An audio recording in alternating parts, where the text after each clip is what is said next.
All right, all right. Hey, welcome. Welcome to Burnt Offerings. We think we have our audio figured out.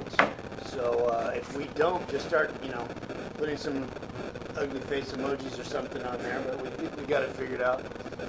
So hey, welcome to Burnt Offerings. That's where we read the verse of the day, which Judge does every single day. And we read it together, we unpack it, and we just see where it goes. So again, welcome. These are the guys. Wait, who's Whoopi? Nobody's. You don't want to be any of those people. All right. Well, let's just dive in because I hear it's a really long verse today. Yeah, no, actually, it's actually a short verse. And I was sharing with the guys before that the short verse is sometimes the hardest to come up with something meaningful. Anyway, today we're in Exodus 14:14, and the verse is, "The Lord will fight for you. You need only be still." The Lord will fight for you. You need only be still. So if you're looking up that verse, be sure to read a few before and a few after. And my comments were, we must have faith and stay calm after we pray. Our Lord has a plan for us, and it's always better than ours. So if you go look at the verses before and after, you'll see that this is when Moses was leading his people into the new land, and they were kind of upset with him. As I said, they weren't real happy about it. He's trying to calm them down and say, the Lord's here with you. You just need to be still and have faith. All right. So, here's your thoughts from you guys. Judge read his. Well, obviously, the Hebrews had been in captivity. Yeah. Correct? They'd been Enslaved. Pharaoh let them go. So do you think that was when they were coming after them? Or the possibility of Oh yes, it's they were right behind him. And if you keep reading on a little bit, that's when he said that the Lord's going to give you dry land to walk across the water. So they were relying on their old ways of having to fight. Yeah. But God's saying, I'll take care of that for you. Yeah, the whole be still. So they're moving. They're moving fast. They're trying to get away. So the be still part is what stumped me a little bit. Looking at the context, I know they're leaving, and I automatically went to, well, be still means almost be patient.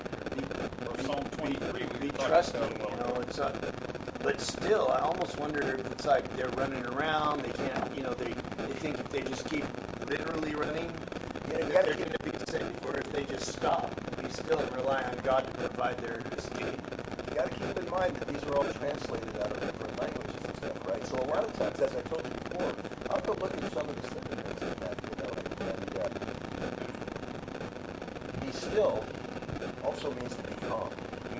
Peaceful.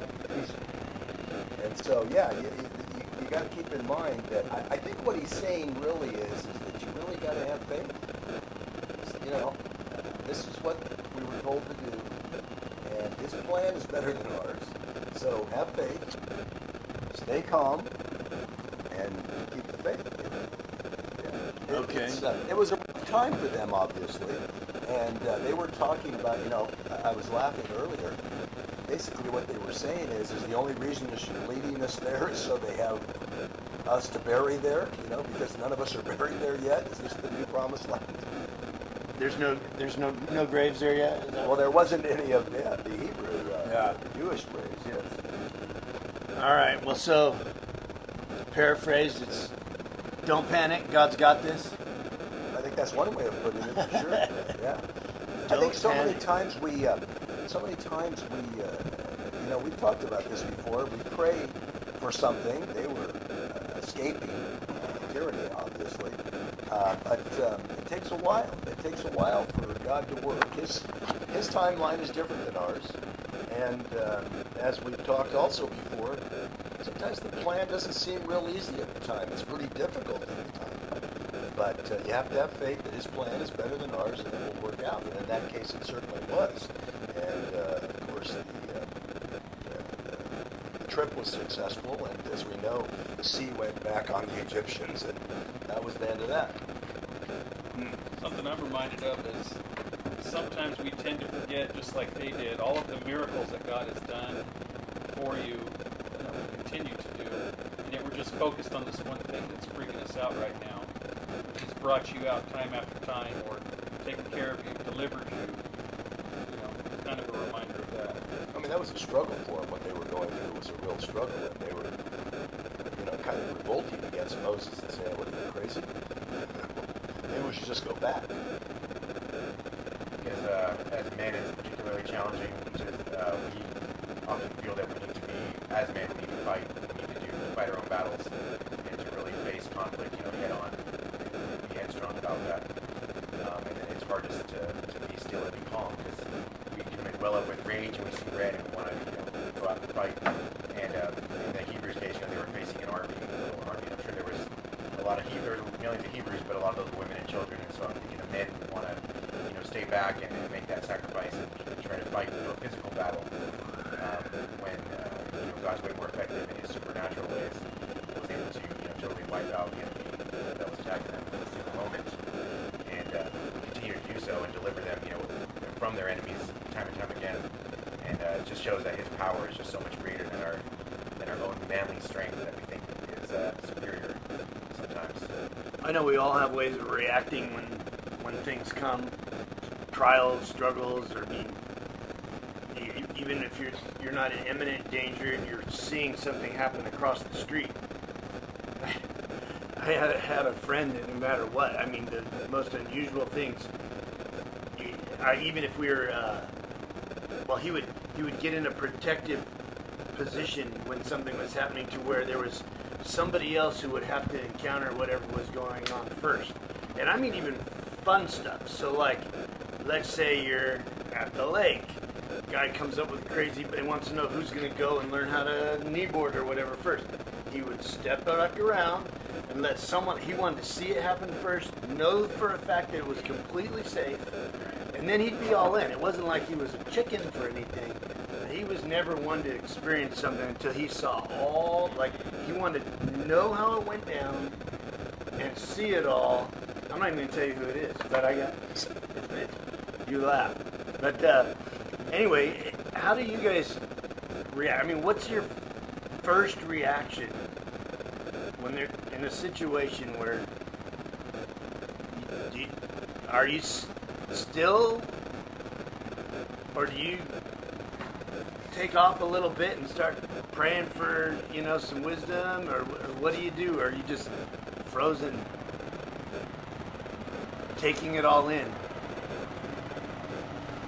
Yeah, in my original interpretation of the verse, it wasn't as much, because I was looking at it through my own eyes, the direct, calculated physical response back, or response back to you.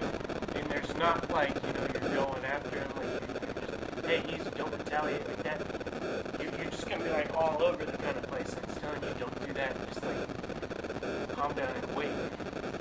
Not even just don't be irrational, but don't just have the weird fight or flight kind of thing. Just chill for a second. And we tend to want to be able to fix everything ourselves, and sometimes it's better just to be still and to fully rely on God, and kind of trust that He's going to get us through whatever we're going through. Yeah. Because it's hard to put our trust in something that we don't see immediately. Well, and to put this in context, they thought they were dying. Right. That's Oh, all yeah. there was to Oh, it. yeah. And they're saying, it would have been better for us to serve the Egyptians than to die in the desert. Right. And Moses said to them, do not be afraid, stand firm. And that was very difficult. It was almost, as you say, have faith, don't do anything, it's going to be okay. That's tough when you think you're dying. Yeah. I think the context also helps. The bigger picture, we can't just take it and look at it and say, something happens to you, be still and rely on the Lord. This just didn't happen to them. They have been Struggling for a in long a time. process of trusting the Lord and then they tend to, and this is just how we are, right? You're going through life and you're trusting God in things, and somehow, in certain instances, I don't know if it's just the straw that broke the camel's back, if it's you woke up on the wrong side of the bed or what, but all of a sudden, there's that little ounce of doubt, Something tweaked you. and you start re-questioning all kinds of stuff. You're not just immediately just living in the comfort and peace that God's in the driver's seat. You tend to be like, is it my turn to drive? Yeah. I don't know. So I get it. It makes it even crazier that he has to say that, because their food, their everything was coming from God, and now all of a sudden he has to remind them, be still. I think there is some wisdom, like you were saying that your friend was. Sometimes just to revert a little bit back, it's a good tactical thing, just to kind of assess it a little bit. There are times when the fight and flight thing, sometimes you got to immediately just defend or do whatever you got to do. But if you're able to retreat and go back and assess it and pray, and I think that's a much better way of dealing with something. I don't remember any point in there either where, if you think about yourself, if you're fleeing with a whole group of people, like, an entire kingdom of people, a whole country's leaving, right? And Millions, I believe. yeah. The number. And I'm not, they haven't all witnessed them being picked off and slaughtered or anything. It's almost as though no one has really died at the hands of the Egyptians yet. I may be wrong, but I'm thinking, I don't ever remember reading anything about that. Them leaving, and how easily could that have been there? So there's this constant doubt, like, oh, it could be me, it could be my family. Look at, they're getting, it's almost like, what, you think that God's protecting you, but then it's just going to allow every one of you to be slaughtered instantly? I mean, it didn't make any sense. And keep in mind that Moses was the only one that was having that direct communication with the Lord. Yeah. And so they're pretty upset with him at this point. They are saying to him, that we didn't ask for this. I mean, we didn't come to you and say, hey, we need help. And so when they're crying out to him, the Lord again speaks to Moses in chapter 15 and says, why are you crying out to me? Tell the Israelites to move on. And then he tells them how to raise his staff and split the seas. So they were not they didn't have the privilege of communicating directly with God as Moses did. So there was a lack of confidence there. It was very difficult. Look who's here. I knew you. We have one of our Hey everybody, what's going on? Oh, is this a bad place to stand? Yeah, there's a bad place. Okay, so we're getting some comments here. I thought it was just my own. Where's Joe? How come Comments Joe's are- not here? Nothing good has No, been said since nothing Joe wasn't here. Nothing about Joe, actually. The It's not our quality- sound. It's the sound was having an issue, but then the environment here with the stream's having a little bit of issue as well. Oh, Lisa's saying that it's better now. It's good. Yeah, it's because we had the little wireless receiver right next to the audio jack, and it was getting interference. Oh, Now man. it's okay. All right, sorry guys. Okay, Here- so we'll start all over again. yeah, we're starting. Yeah, yes. Welcome to Reset. Welcome to Burn Offerings. Thanks Oh, for joining Lisa us. says she recognizes that back. I'm assuming that was from 30 seconds ago. baby's Yeah. got back. Got back, good. Oh Baby's yeah. got back. Well, hello guys. Thanks for messing up the sound. It's a stall. This was all planned till Yep. I got here. We're just about to close It was it out. right at the halfway point, so we're gonna recite exactly what we just did for 15 minutes. I'm for excited the next about it. 15. I'm Did all you in. read the verse of the Thank day you, again, Lisa. I Joe? see that. I wrote it. Good. So Blasphemy. So we're in Exodus, Joe, and basically they're pretty upset with Moses, and they're about ready to throw the towel in, and said, hey, we didn't ask for this. I mean, let's head back and forget this whole thing. Yeah. Are you leading us out here just so there'd be people that would be buried here? And he tells them, the verse exactly as you will probably recall is, the Lord will fight for you. You need only be still. That's a pretty simple verse. And we've been talking about how, we're saying to them, just have faith, stay calm, because it's all God's plan, and His plan's always better than ours. Yeah. So we've been talking about that and about how it's very difficult, especially when you're not in communication with God like Moses was, to have faith in such a terrible situation. That's good.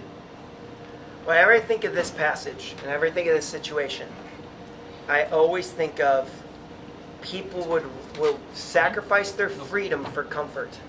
They'd rather return to slavery, right, than be in this tension of having to trust God, because that's where they're at. Yeah. They're next. They don't know where their meal's going to come from. They don't know where everything's going to come from. They're literally in this tension of like, my only hope is God. And it's funny is I see believers do that as well, where they'd rather go back into they want to retreat into the idea of following God and trusting Him. They'd rather say, no, I'm going to kind of just go back to put these restraints on me and almost like this idea of slavery. I'd rather sacrifice this idea of freedom and following and trusting God for just safety in this particular area in life. Not eternally, just in life. And it keeps a lot of us from going out and risking and trusting the Lord, because trusting the Lord isn't safe. Is that being lukewarm? I don't know if it's being lukewarm. I think it's being human. I think in reality is even in the, like if you looked at it through politics, if governments promise you safety, you'll give up freedoms, and I think it's just part of humanity. Okay, so I have a great question for you. We know God had a plan for the Israelites, and He's leading them into the Promised Land, but all of a sudden they're pretty much telling Moses, hey, look, this is ridiculous, and we're done. And of course Moses tells them to stay calm, be still, have faith, God's fighting for you. But all of a sudden then Moses gets another message from God, and it's interesting. Oh, by the way, you're allowed to read ahead and behind. That's right. As judges. And so it was interesting to me because all of a sudden God gets a direct communication again and says, why are you crying out to me? Tell the Israelites to move on. And of course he goes on to tell them, raise your staff and you'll part the sea, and so I'll part the sea for you. But I'm wondering if that was to get their attention again, or if that was part of His plan. You know, I mean, clearly that must have had quite an impact on all those people that were complaining and wanted to turn back. It's like, wow. Yeah. Well, and I kind of mentioned it before, that I've always sort of laughed at these guys. You know, they're hot, they're cold, they're trusting. He proves over and over again He's got Right. this, He's taken them through. And I don't mean Moses, I mean God, right? For every provision. I mean, in the slavery, it had to have been bad. They were still slaves. Yeah, they got to eat and everything. But the fact that they have to be let out and they're trusting, they're not seeing anything bad happen. And I thought, what's wrong with these clowns? But yet, don't we you were have in that trouble situation. making it? Well, I'm just thinking about today. I no longer feel that way about them, because we can't hardly make it from one Sunday to the next Sunday. Yeah. You know, we go and get pumped up, or maybe it's at a Holy Smoke group or a Bible study, or you're doing your own devotion, and you feel like God's really got this, and you're giving into that, and then all of a sudden, you know, you're trying to put yourself back in the driver's seat again. And one glitch. One- I mean, glitch throws you off. All of a it sudden could you're be like, where's nothing. God? I mean, Yesterday you were high on the mountain, then today you're like, I mean, I can miss a meal yeah, and and you're not just like, feel what- right. What's going on? I mean, just, you know, like, I'm hungry. Now I'm pissed off. Now I'm like, oh, what about my job? And Oh, how I mean, long all of had a they been sudden your struggling mind in just the goes- desert? You know? Yeah. That's why I think it's a human condition. I think there is this idea, just, you know, we get thrown so easily. And I do think, like, talking about lukewarm, but I do think there's maturity, that as you mature, that's not as common. Like, I mean, I think about how often I got thrown earlier versus now. It's not that it can't happen to me, but it's like you're literally seeing God show up. He's guiding you by a pillar of fire and a cloud and fire, and like, there's no question in your mind that God's in this. And so that's not the issue. You're not like where someone's like, well, if God gave me a sign, I would be more faithful. I'm like, I don't think so. He could have a fire or a cloud, and you'd still be like, well, I don't know. You know, I just We think need there's them a couple challenge. times a week. Right. Yeah. Yeah. Give me Yeah. Here's your pillar of fire right now. I mean, we're all kind of like, Mondays and Thursdays, please, just to keep me going. right. I kind of think of it almost as like we're all kind of like infants, you know, in the cradle, and you have God. He's like the parent watching on the baby monitor. He's gonna always be there around us, but sometimes he'll go away in the other room. We don't see him, and we start freaking out. Right. And so we're like, oh, he's gone, you know, like we're like, what do we do? And you know, he's still watching over us. and we just gotta trust that he's right around the corner. All right, I know I talked a lot, so I And just got how- here. So I'm gonna say one other thing. Community, the wrong community, can drive you from literally the miracles of God, where you're just like, nope, let's go back, and the right community can drive you towards them. Like literally that same group, if they're going the other way, like, it's all right, Moses, we got this. And I think that's part of the way God has us deal with this. Is not just because we say if I had miracles, I'd do it. And I actually think it's the coming together of believers saying like, hey man, this is hard. We're going to walk with you through this. I think that's the power in following forward. It's not just the miracles, it's each other. That we just say, hey, well, I want to turn back to you. Let's keep going. God's got something for us. And that's in every struggle of our life, really. It really is. How many times have we heard at Holy Smoke from our recovering alcoholics and people that have been in prison and drug problems that you just have to remove yourself from that element and put yourself in an element like Holy Smoke. How many times have they said to you, Eric, thank God that you have this group for me? Yeah. We have gentlemen that had some struggles in their life. There's no ways about it. And they find everybody their who faith. comes, Right. They find their faith every Thursday a little bit stronger, and it helps them. And they remove themselves from that bad element. That's so true. Devin, did we have any questions or comments from the peeps? See, I think I just am an issue here underneath there. I'm not getting anything. So I was asking. They said that things have been kind of fixed on that end. I can't see any questions. I don't see any responses on that No, screen. Nothing Well, right we now. didn't ask any Oh no, I did. I I asked what their thoughts are. I don't know if it even posted. Yeah, I did. Oh, it did. You got a thumbs up. Oh, You got a thumbs up. well, who gave a That's thumbs up but awesome. didn't give an answer? Yeah, come on. Who gave the thumbs up? We're This is gonna call it out interactive either. here. Lisa. It's not just Oh, us. Lisa gave a thumbs up. Well, I guess that's okay. She's not smoking Doesn't a have to cigar show right up. now. That's right. This is a men's group, Lisa. Ouch. So how hard is it for you guys? What practically do you do when you realize that you're trying to fix it, you're not being still? How do you get back to that? Because I know that we find ourselves in that place. And what I mean is, like, for me, it's not. I don't just recognize I'm not trusting in the Lord right now. Oh, now I'm trusting in the Lord and I'm good. It almost takes, well, prayer for me. I guess I'm going to answer the question for myself. But it can take me a day or two before I feel like I'm out of the weeds, like I'm not in a really bad place, mentally or spiritually. How about you guys? For me, it'd take the people that know me the best, that are the closest to me, to recognize that and to bring it up to me directly, because I won't see it any other way. You won't? Yeah, they'll see something off and they'll bring it up to me. My wife, and my friends and things like that. See, I think what you said about prayer is most important. I mean, how many times have we all acknowledged that, somebody does something or gets you angry or get you off track, and you just go back to say, oh, I'm sorry, Lord, I really shouldn't have said that. I really shouldn't have done that. I got to try harder. So I think prayer and conversations with God are really important. I think that can bring you back. Yeah. And I think that sense of joy and peace that you receive when you're right out of church and you're up on the right Yeah. track, that's got to be refreshed once in a while by your friends, by your family.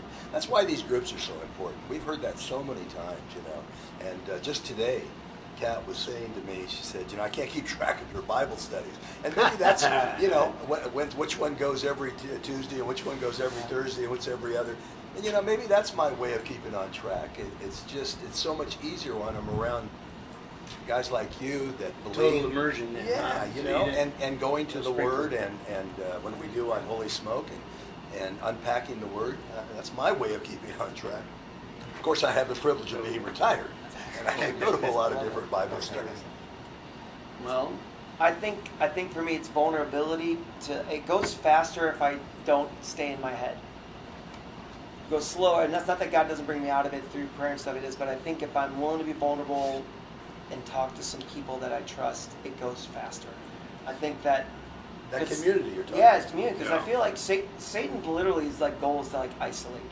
And I feel like as a man, I feel like the most manly thing I can do is isolate and figure it out myself. And that's just wrong. It's actually not accurate thinking. Like the most manly thing I can do is be vulnerable and say, this is me. Well, that's- But this as is Dennis a said, cowboy that's up where we moment. go. Well, let's be vulnerable. What are some of the things that will derail you to where Moses is going to need to say, dude, chill. God's got this. I mean, what are those What are those things that are like constantly grabbing you and knocking you off the rails? The lack of waiting on something and it just not happening. I think that's Impatience. probably Yeah, just says impatience, yeah. patience. Like I've got something in my mind that I'm working towards and it's just not come to fulfillment. That's probably the most knocks me off the rails. Like the when. When is this going to happen? God's timing. Yeah, I think It almost patience always is, comes back to I that. think That's the patience tough is one. always, patience is always the toughest. Whether it's what you're trying to accomplish, whether it's waiting through a time period that's necessary, I think patience is always difficult. And we've talked about it. It's God's timeline and not yours, you know. And sometimes you want instant results. And as men, as you said, we want to fix it. We want to figure it out. We want to get angry and fight, whatever. But that's not always the best way. I think patience is the toughest thing to do. And as I've shared with you before, somebody much wiser than I said one time, inaction is the hardest action. It really is. You know, doing nothing is really difficult sometimes. But But doing it is an nothing is action. something. But it is an action. It is a conscious acknowledgement that I'm not going to do anything about this problem except pray. And that's tough. About finances, That was my a second. little bit more month left, and no bank account, but still have a little bit of month left. Yeah, that's a big one. I mean, it's kind of a panic moment. Anything else?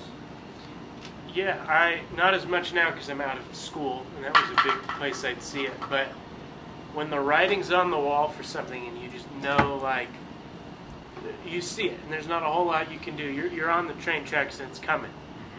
And a lot of it would be like, I'm calculating my grades, and I'm like, geez, there's not a whole lot I can do here.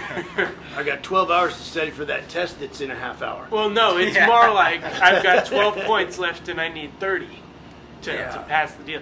And so you're sitting there, and you're just like, I mean, technically, I'm still just as viable as I was, 2 months ago. Like, nothing's changed yet. The F hasn't been assigned yet, It wasn't ever really F's. It was more like D's or C's. But it's like it's not really been assigned yet.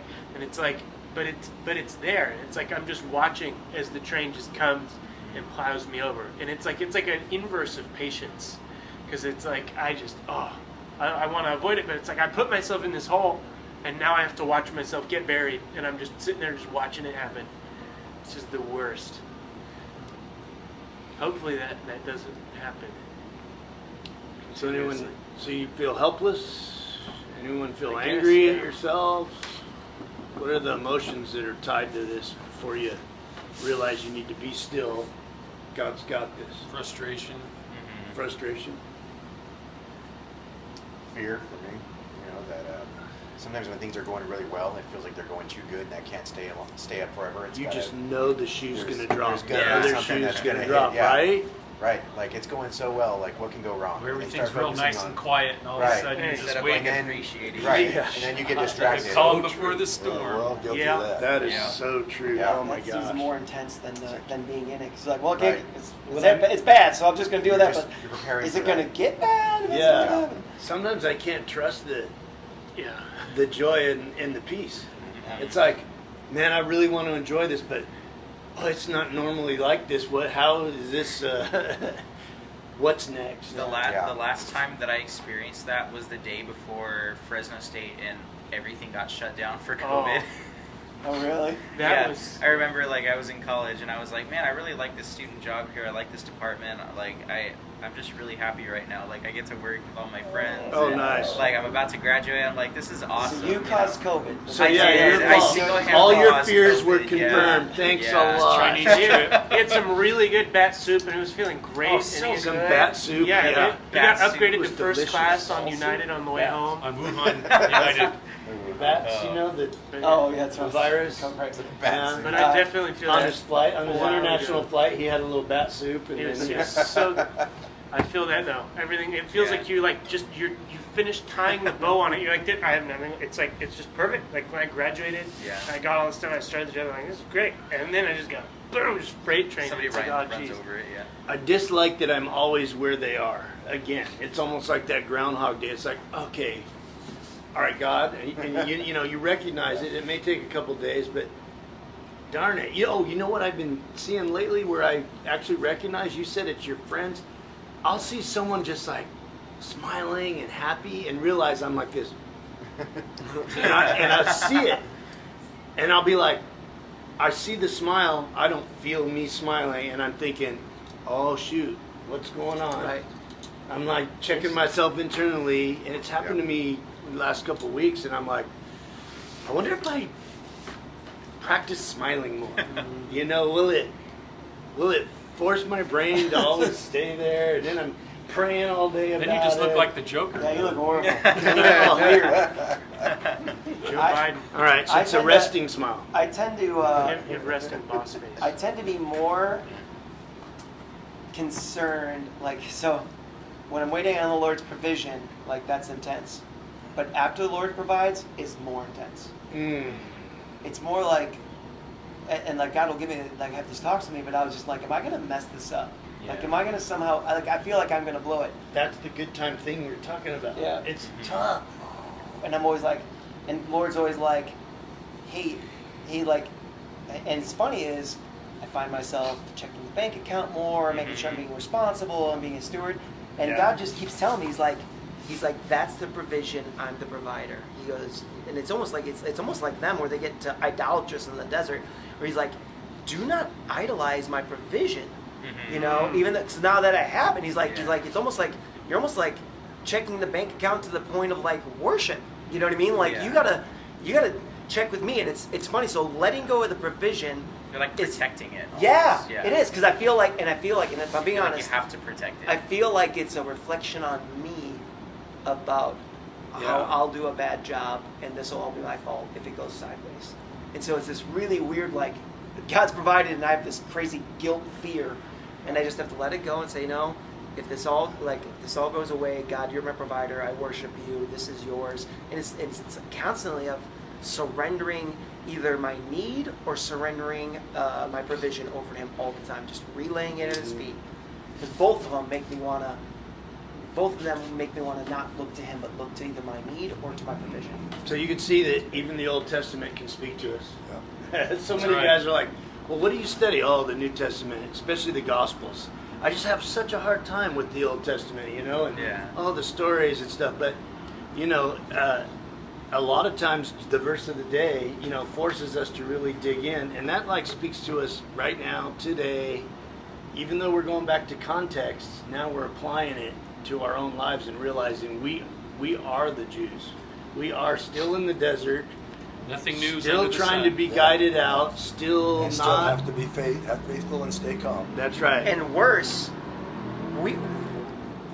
we know, like, you got to think about this, is like they're believing in God and they're doing these acts and they're all this, they're trusting They the Lord. haven't seen the miracles. Really. We've got a resurrection on our side, where, like, literally on our end, you'd think we'd be better, but it's the same thing as them. Is like, we're all like, you got the fire, you got the clouds, you think you'd be better. I'm like, no, you're human. There's just this dynamic to it. Is really difficult to trust God, no matter the circumstance, True. and it does take community of people to do it together. Well, it seems Gossenberger was here in spirit today because we are 6 minutes over. Oh, was that Well, a? we Is started. that where You a know pastor, exactly a what pastor it was. goes a little long on his You sermons? know exactly what it was. All right. Well, hey, please share this with your friends, and just tell them to go to the middle where the sound actually works. Yeah, skip like 15 minutes Yeah, in. skip the first half. When you see Joe's back come on the screen, That's right. That's when you know. When we fix the audio. All right. Well, thank you, and we'll see you again next week at noon, and Same we'll have time, the same audio, channel. the audio working. All right. Thanks, guys.